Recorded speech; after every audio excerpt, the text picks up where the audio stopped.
चलो, क्या देख रहे थे अपन? किसी भी व्यक्ति को या अभियुक्त व्यक्ति को न्यायालय में कैसे उपस्थित कराया जा सकता है ना?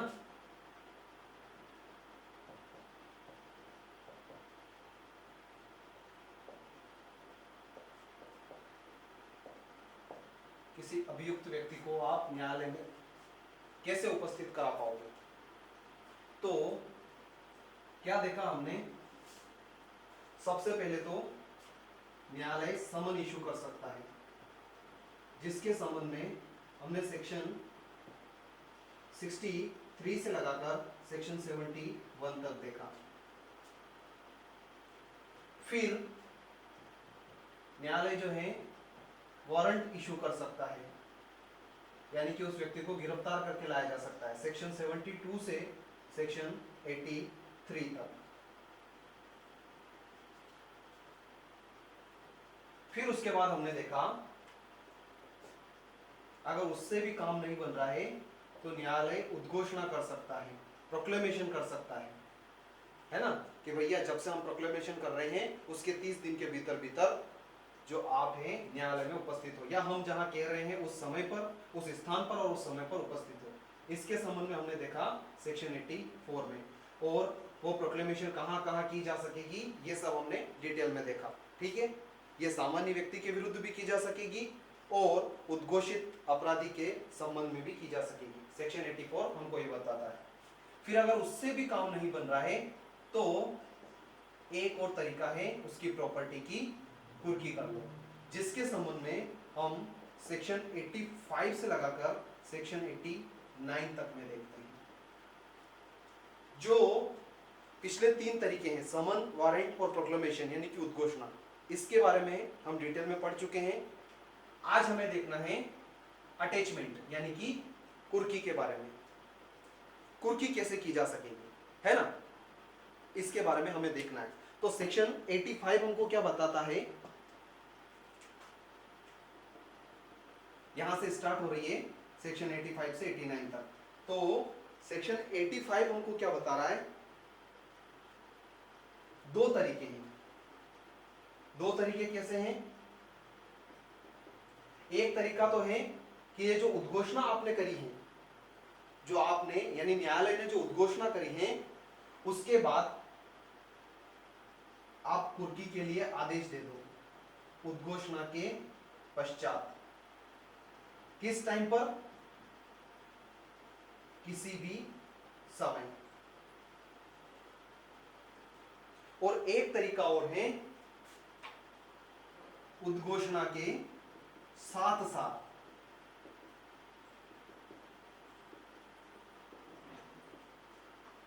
जनरल तरीका क्या है?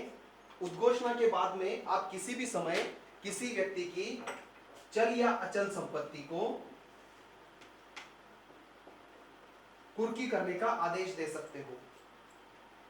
ठीक है, यह है जनरल तरीका। जबकि अगर मान लो न्यायालय को ऐसा प्रतीत हो और उसे ऐसा सूचित किया जाए, क्या सूचित किया जाए? नंबर 1, या तो जिस प्रॉपर्टी को कुर्की करना है वो व्यक्ति उस प्रॉपर्टी का व्ययन कर देगा, दूसरी जगह में व्ययन कर देगा, या फिर अगर मान लो वो न्यायालय की सीमा से बाहर निकालने वाला है, न्यायालय की सीमा से उस प्रॉपर्टी को हटाने वाला है।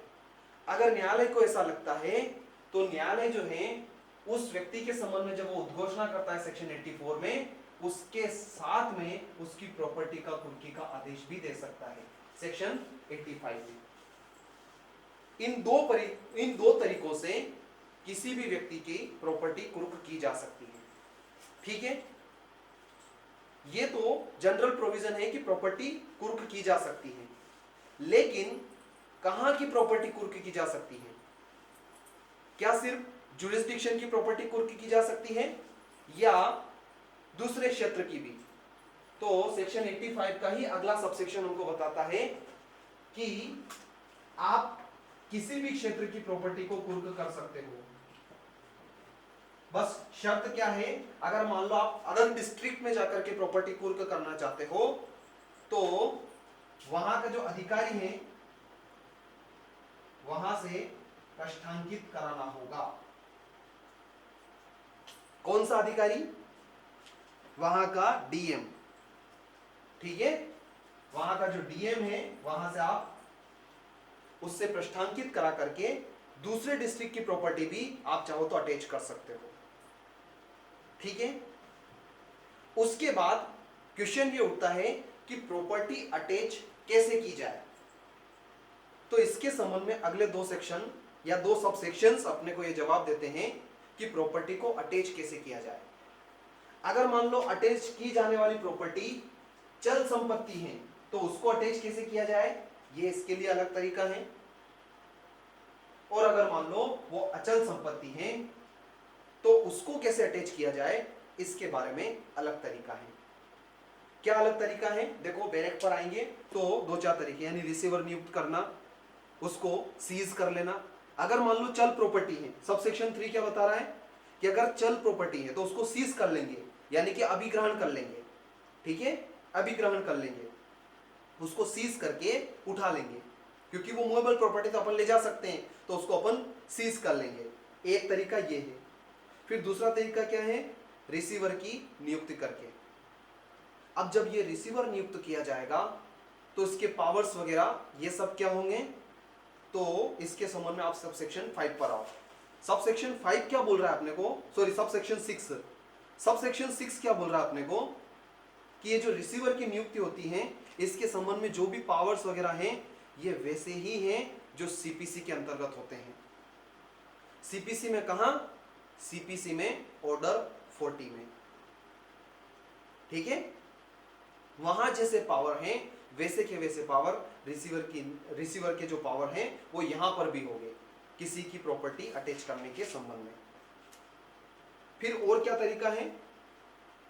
अगर मान लो उद्घोषित व्यक्ति को या उसके निमित्त किसी को भी उस संपत्ति का परिधान करने का प्रतिषेध करने वाले लिखित आदेश द्वारा आप किसी को पोजेशन नहीं दे पाओगे, ये हम रिटर्न आदेश दे रहे हैं। न्यायालय क्या करेगा? एक लिखित आदेश देगा उस व्यक्ति को जिसकी प्रॉपर्टी है उसको कि भैया तुम इसको किसी को परिधान नहीं करोगे। परिधान नहीं करोगे का मतलब क्या है? तुम इसको किसी दूसरे के कब्जे में नहीं दोगे, पोजेशन नहीं दोगे। ठीक है, और चौथा तरीका है इन रीतियों में से सब या किन्हीं दो से की जा सकेगी जैसा न्यायालय, यानी ऊपर के जो रीतियां बताई हैं इनमें से किसी भी दो तरीके से या सभी प्रकार में से किसी में भी न्यायालय जो है प्रॉपर्टी अटैच कर पाएगा। लेकिन कब कर पाएगा?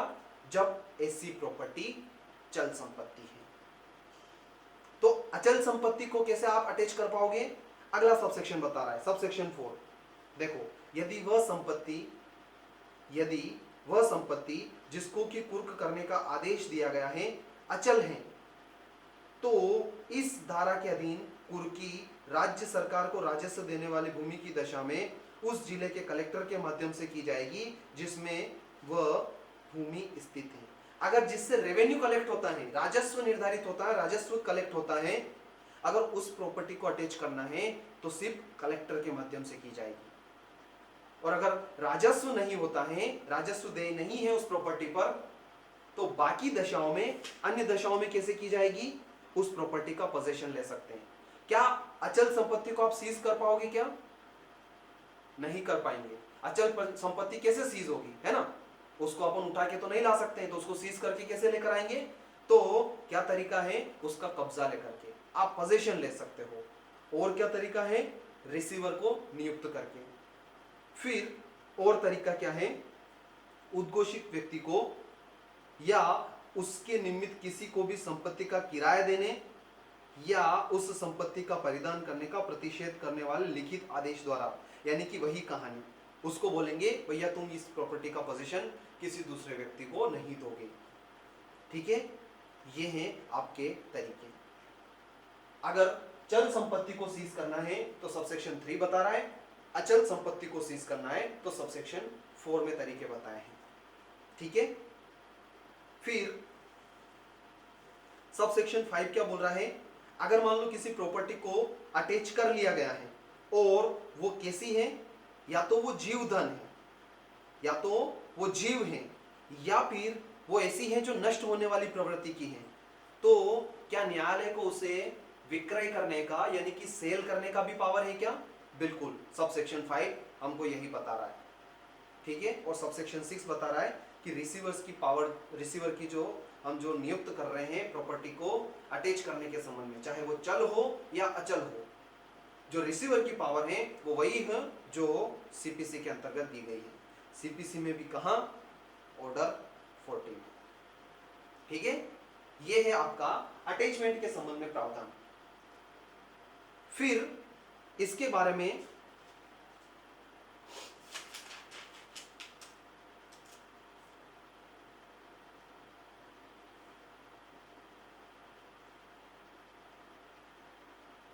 चलो, ये तो हो गया 85। अब उसके बारे में हम देखते हैं सेक्शन 86। 86 क्या बोल रहा है? उद्घोषित व्यक्ति की संपत्ति की पहचान और कुर्की। जब भी न्यायालय पुलिस अधीक्षक या पुलिस आयुक्त की पंक्ति या इससे ऊपर के पुलिस अधिकारी से लिखित अनुरोध प्राप्त होने पर अध्याय 8 में उपबंधित प्रक्रिया के अनुसार किसी उद्घोषित व्यक्ति से संबंधित संपत्ति की पहचान, कुर्की और जब्ती के लिए किसी न्यायालय या संबंधित राज्य के किसी प्राधिकारिता से सहायता का अनुरोध के लिए अनुरोध करने की प्रक्रिया का आरंभ करेगा, ठीक है।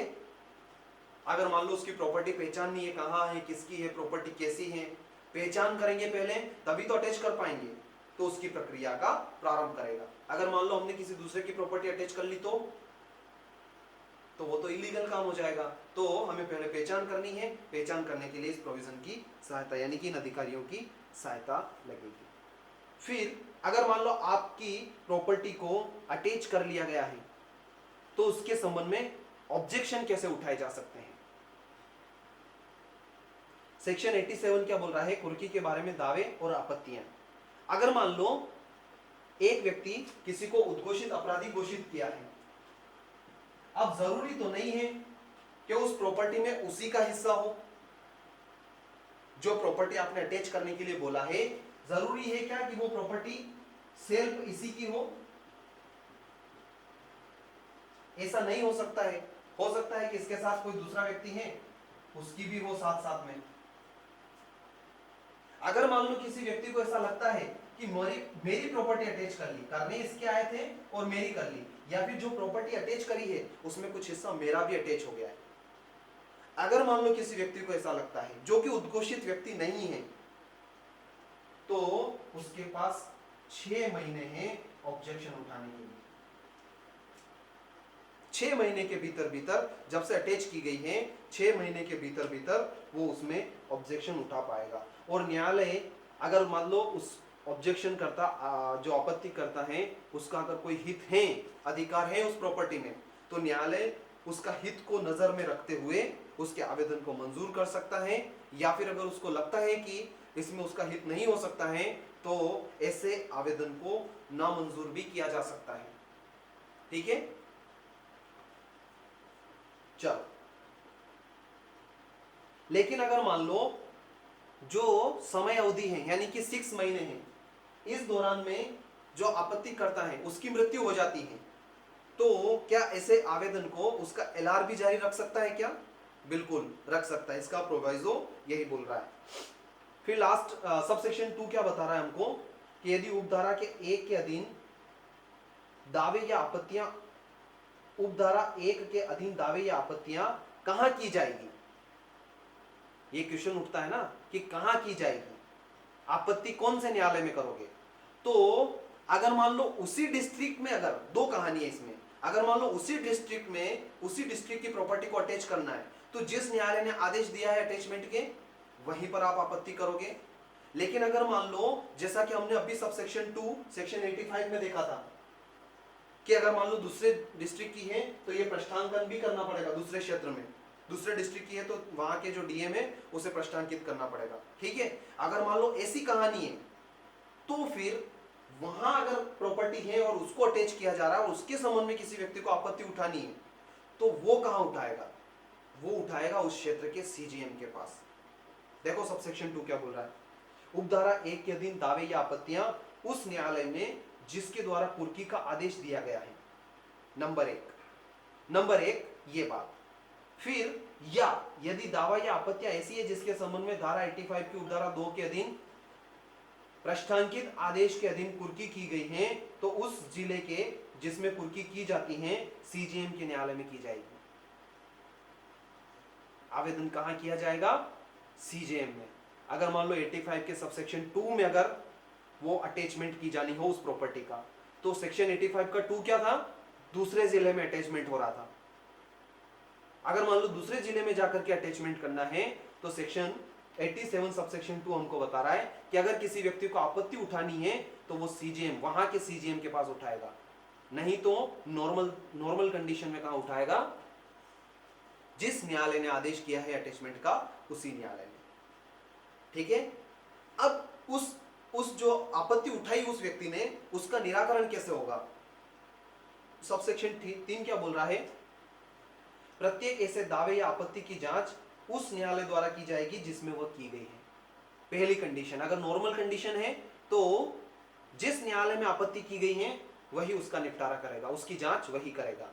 लेकिन अगर मान लो अदर डिस्ट्रिक्ट था और आपत्ति सीजेएम के यहां पर की गई है, तो सीजेएम किसको दे सकता है? अपने अधीनस्थ किसी मजिस्ट्रेट को ऐसी जांच के लिए बोल सकता है। ये आपका सबसेक्शन 3 सॉरी। फिर उसके बाद अगर मान लो कोई व्यक्ति जिसके दावे या आपत्ति को उपधारा 1 के दिन पूर्णतः या भागतः नामंजूर कर दिया है। अभी हमने देखा था कि 6 महीने का समय था उसके पास आवेदन लगाने के लिए, उसने आवेदन भी लगाया, लेकिन अगर मान लो उस आवेदन को नामंजूर कर दिया है, तो ऐसा व्यक्ति 1 वर्ष के भीतर सिविल सूट फाइल कर पाएगा।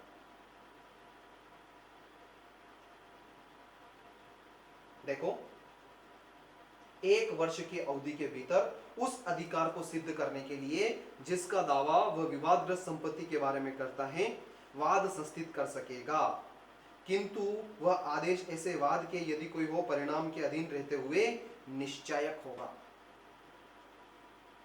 लेकिन वो वाद कब तक करना पड़ेगा? ये लिमिटेशन पूछी जा सकती है। लिमिटेशन सबकी पूछी जा सकती है। ऑब्जेक्शन कब उठाना है? 6 महीने के भीतर। अगर मान लो उससे निराकरण नहीं हो रहा, उसको खारिज कर दिया आपके ऑब्जेक्शन को, तो आप 1 वर्ष के भीतर वाद संस्थित कर पाओगे। कौन सा वाद? यहां पर क्या क्रिमिनल साइड में कोई वाद लगता है क्या? नहीं। तो यानी कि आपको उस प्रॉपर्टी के संबंध में जो अटैचमेंट की गई है न्यायालय द्वारा, उसके संबंध में कोई क्लेम करना है तो आप सिविल सूट फाइल करोगे। ठीक है। यह है आपका सेक्शन 87। फिर आता है सेक्शन 88। अगर मान लो वो व्यक्ति जिसको गिरफ्तार करने के लिए वारंट इशू हो गया, समन हो गया, उद्घोषणा हो गई, अगर मान लो वो आ जाता है, तो हम उसकी अटैचमेंट वाली प्रॉपर्टी को क्या करेंगे? है ना, हमें उसको लौटा देना चाहिए। तो हम ऐसा ही करेंगे सेक्शन 88 में। देखो, कुर्क की हुई संपत्ति को या तो निर्मुक्त करना, 3 कंडीशन है। क्या क्या हो सकती है? या तो निर्मुक्ति हो सकती है, यानी कि उसको मुक्त कर देना, या विक्रय हो सकता है। अब वो आ जाए तो ही विक्रय कर सकते हैं या दूसरी दशा में भी विक्रय कर सकते हैं, यह भी अपने को देखना है। और तीसरा क्या है? उसको वापस कर देना। तो सबसेक्शन 1 क्या बोल रहा है? अगर मान लो उद्घोषित व्यक्ति जो है वो अगर लौट के आ जाए तो आप उसकी प्रॉपर्टी को निर्मुक्त कर दोगे। कहां से? जो अटैचमेंट किया है उससे, कुर्की से निर्मुक्त करने का आदेश देगा। सबसेक्शन 1 बोल रहा है। देखो, यदि उद्घोषित व्यक्ति उद्घोषणा में विनिर्दिष्ट समय के भीतर उपस्थित हो जाता है, हमने बोला था ना प्रकाशन की तारीख से 30 दिन के भीतर, अगर मान लो वो ऐसे सही तरीके से आ जाता है, तब ऐसी दशा में उसकी जो प्रॉपर्टी अटैच की थी हमने, उसको हम रिलीज कर देंगे, निर्मुक्त कर देंगे। ठीक है। फिर सबसेक्शन 2 क्या बोल रहा है? अगर मान लो उद्घोषणा में निर्दिष्ट समय के भीतर वो व्यक्ति उपस्थित नहीं होता है, तो कुर्क की गई संपत्ति राज्य सरकार के व्यय के अधीन होगी और उसका विक्रय कुर्की की तारीख से 6 माह के अवसान हो जाने पर तथा धारा 87 के अधीन किसी दावे या आपत्ति की उस धारा के निपटारे हो जाने पर कर सकेगा। पहली कंडीशन, ये तो है पहली कंडीशन, लेकिन किंतु के बाद अलग कंडीशन है। यानी कि अगर मान लो वो व्यक्ति नहीं लौटता है तो 6 महीने तक तो राज्य सरकार के अधीन रहेगी प्रॉपर्टी, उसके बाद उसका विक्रय किया जा सकता है। ये है जनरल कंडीशन। लेकिन इसका किंतु क्या बोल रहा है, प्रोवाइजो क्या बोल रहा है, अगर मान लो वो प्रॉपर्टी ऐसी है जो क्षयशील है यानी कि विनष्ट होने वाली है, तब 6 महीने तक इंतजार नहीं किया जाएगा, उसको आप पहले ही विक्रय कर सकते हो। Sub section 2। फिर सब सेक्शन 3 क्या बोल रहा है,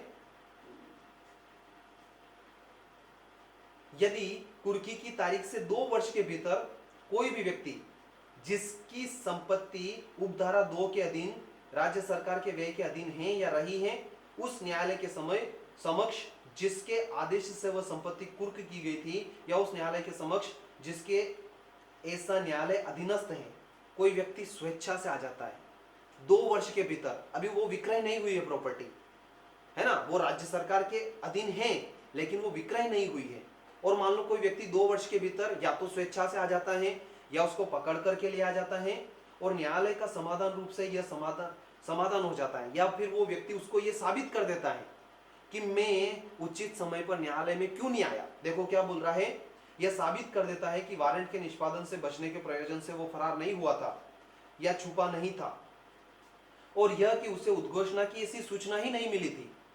वो अपने आप को इस प्रकार से साबित कर रहा है कि मैं कोई वारंट से बचने के लिए नहीं भाग रहा था और ना ही उसकी वजह से छिप रहा था, बल्कि कारण क्या था कि मुझे सूचना ही नहीं मिली थी, उसे उद्घोषणा की ऐसी सूचना ही नहीं मिली थी जिससे वह विनिर्दिष्ट समय के भीतर उपस्थित हो सकता। तो ऐसी संपत्ति का, या यदि वह विक्रय कर, अच्छा विक्रय कर दी है तो विक्रय के जितने भी आगम हैं, जो भी प्रॉफिट्स हैं, वो सब उसे लौटा देंगे, और अगर मान लो विक्रय नहीं करी है तो उसकी प्रॉपर्टी को वापस लौटा देंगे। ठीक है, ये 3 कंडीशन है। पहली कंडीशन क्या है, अगर वो सही समय पे आ जाता है तो उसकी प्रॉपर्टी को मुक्त कर देंगे अटैचमेंट से। दूसरा, 6 महीने तक के लिए अपन इंतजार करेंगे, राज्य सरकार के व्यय के अधीन रहेगी प्रॉपर्टी, उसके बाद या तो अगर वो नहीं आता है तो भी बेच सकते हैं, या फिर अगर मान लो प्रॉपर्टी ऐसे नेचर की है जो नष्ट होने जैसी है तो भी हम उसका विक्रय कर सकते हैं। और दूसरी कंडीशन क्या है, अगर मान लो कोई व्यक्ति 2 वर्ष के भीतर आ जाता है, चाहे प्रॉपर्टी बेच दी हो या नहीं बेची हो, 2 वर्ष के भीतर आ जाता है और ये न्यायालय को इस प्रकार से साबित कर देता है, क्या साबित कर देता है कि एक तो मुझे ऐसे वारंट के बारे में जानकारी नहीं थी, मैं वारंट के निष्पादन से बचने के लिए नहीं भाग रहा था और ना ही उसकी वजह से नहीं छुप रहा था, और दूसरी बात मुझे प्रोक्लेमेशन के बारे में भी कोई जानकारी नहीं थी, और न्यायालय इससे सेटिस्फाइड हो जाता है, तब अगर मान लो वो प्रॉपर्टी विक्रय हो गई हो तो उसके खर्चे, उसका जो भी मुनाफा है वो उसको लौटा देगा, नहीं तो उस प्रॉपर्टी को वापस कर देगा। ठीक है, ये आपका सेक्शन 88।